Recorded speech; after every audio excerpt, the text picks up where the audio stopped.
today's video, I am going to sign one single player from every age group in Football Manager and try and win the Champions League.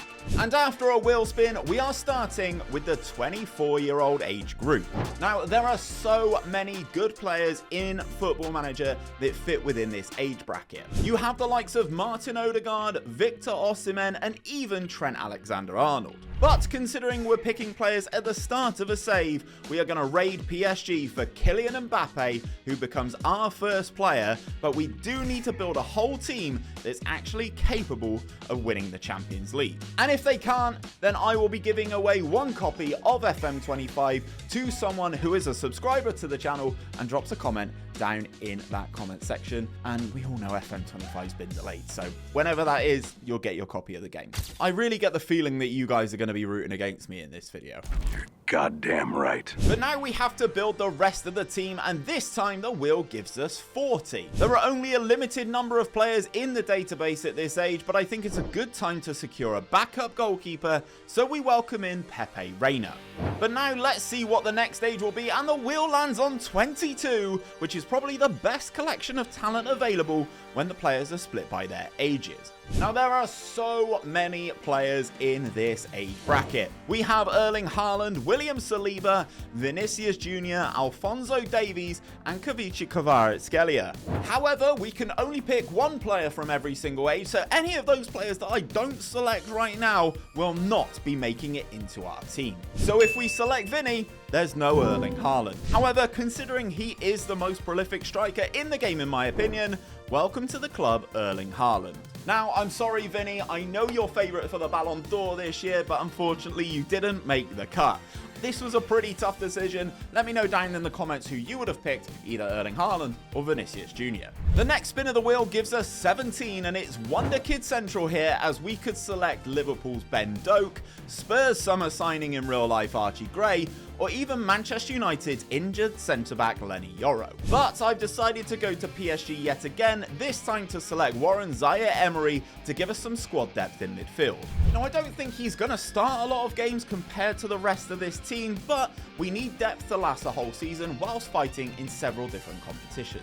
So right now I've got two nailed-on starters in the team in Haaland and Mbappe, but we've still got several other slots to fill in. Next up, we're going to add a 26-year-old to this team, and there are some great players in this age range as well. We have the likes of Luis Diaz from Liverpool, but we already do have Kylian Mbappe on that side, so probably not him. I could pick someone like Frenkie de Jong to play in midfield, but I feel we're a little bit light in defence already, so it has to be Manchester City defender Ruben Diaz joining the team. We spin the wheel again, and it lands on yet another old boy this time, as we hit the 38-year-old age bracket. Now, I'm going to put personal bias aside, and it feels like there's only one choice, and it's a certain Portuguese forward who's playing in Saudi Arabia. This time we spin the wheel and it lands on 31, meaning we could select Mo Salah for the right wing, or even a serial winner such as Dani Carvajal, but I wanted to land the best centre-back in the game to partner Diaz, so we welcome big Virgil van Dijk to the team. And now this team is starting to look really tasty with the number of players that we've started to get in our starting 11, and I actually feel like we could be contenders for the Champions League. I kept powering through, spinning the wheel and adding players to our team. The 20-year-old age group was an obvious one, as we selected Jude Bellingham to be our first midfield addition.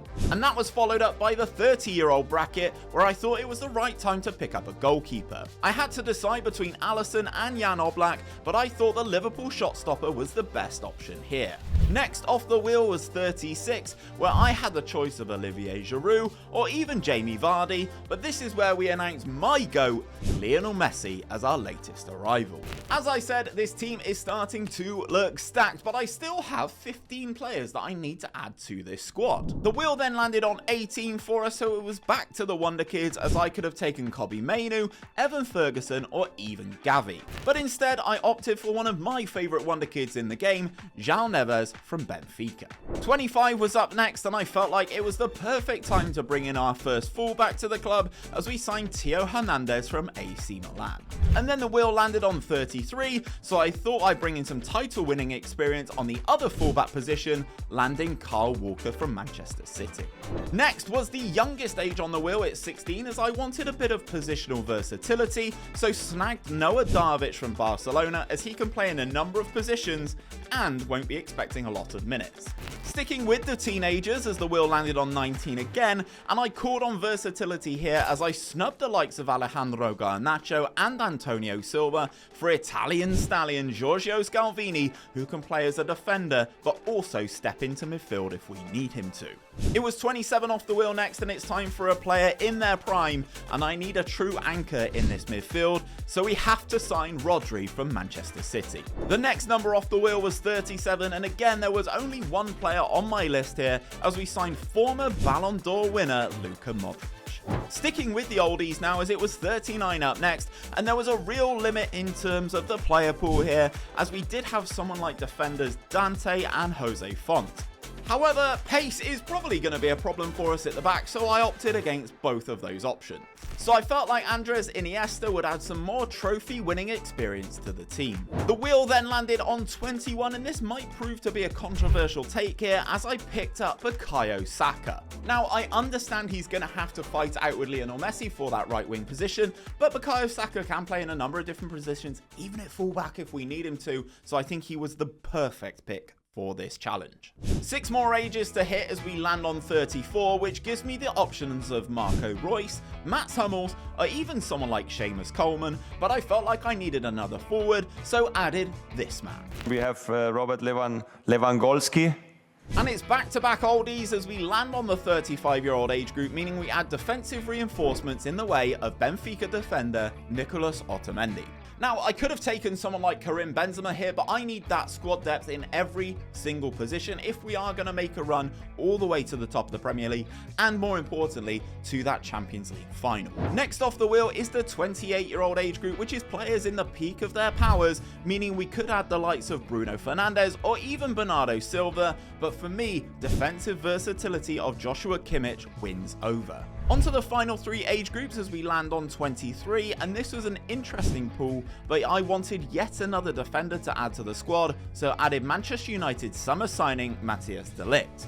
32 was next off the wheel, and there was only one player I wanted here, as we raided Manchester City yet again, this time for Kevin De Bruyne. And last but not least, the final age group off the wheel was 29, where we could have selected the likes of John Stones, Ederson, or even Harry Kane to the team, but I went back to Liverpool for left-back Andrew Robertson to fight out with Theo Hernandez in that fullback spot. And just to complete the set, I've given myself the only 15-year-old at the start of the game, being Barcelona youngster Lamine Yamal. So we've actually been able to complete a full squad ready to compete for the Champions League, with a single player having every different age. And this is our starting 11 going into the first game of the season, and we are ready to get going. And remember, if we don't win the Champions League, I'll be giving away a copy of FM25 to one of you. In this universe, we have replaced Newcastle United as one of the teams representing England in the Champions League, but to give myself a little bit of a task, we're in pot 4, meaning we'd be among the last teams drawn in the group stage. And we had a pretty unlucky draw, landing in Group G alongside the likes of Barcelona, Inter Milan, and Red Star Belgrade. But I was backing the team here to cause an upset, especially as we'd won all of our Premier League fixtures so far in the season without conceding a goal. And as the group stage came to a close in December, we finished top of Group G thanks to some amazing results, with our only loss coming away to Barcelona. And flash forward to me playing through the season, we are now at the end of it, and we'd been outstanding. Not only did we win the Premier League going unbeaten in the process, but we also lifted the EFL Cup, beating Southampton in the final, and the FA Cup, beating Arsenal in the final.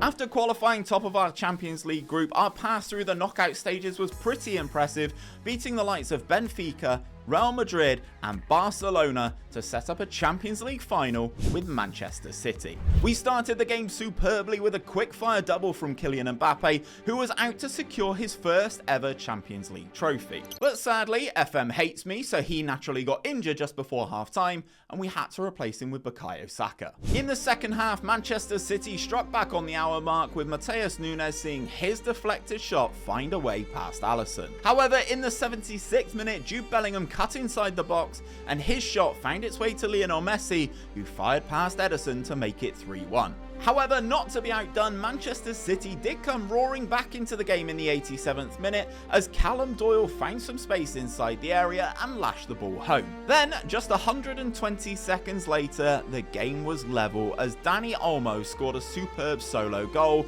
but defensively, we should have done much better. So the game went to extra time with a copy of FM25 on the line, and we were awarded a corner, which we took short and worked the ball around nicely and presented Warren Zaire-Emery with a shooting opportunity, and he rifled the ball past Ederson from just inside the area. And that was all she wrote in the game, and we lifted the Champions League trophy. But considering I'm a good sport and I really enjoyed this concept of the video, I will still give away a copy of FM25 to one of you guys who is a subscriber to the channel and who has left a comment down below. If you want to see other challenges like this, let me know. Drop a like on the video and let me know in that comment section as well. That could be your comment that could win you a copy of FM25, what you would like to see. If you want to see me playing around with more experiments and stuff like this, check out this playlist popping up right here. It is all the kind of fun videos like this that we've done on this year's game.